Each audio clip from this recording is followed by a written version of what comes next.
The Polish government says migrants are attacking their border patrol with full aggression on the Belarusian frontier, arming themselves with a variety of makeshift weapons.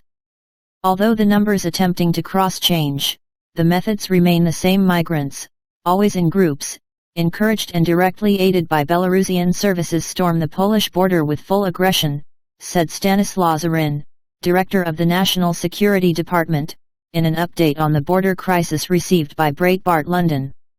Stones and rubble delivered by Belarusians, logs, metal poles from destroyed border fencing are used as weapons against the Polish border patrols, Żaryn said, sharing several tweets from Polish government accounts from recent days showing the damage done to border fortifications by would-be illegal immigrants and footage of Polish forces being attacked and verbally abused.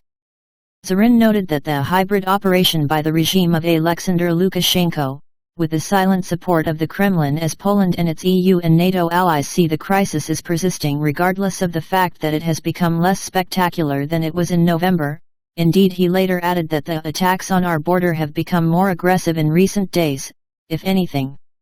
The migrant crisis on NATO's eastern frontier, which also afflicts the Baltic states of Lithuania and Latvia, is widely regarded as having been engineered by Belarusian leader Alexander Lukashenko, who has allowed people to fly into his country from the Middle East in large numbers as tourists so they can use the former Soviet Socialist Republic as a staging post to sneak over the EU's external border.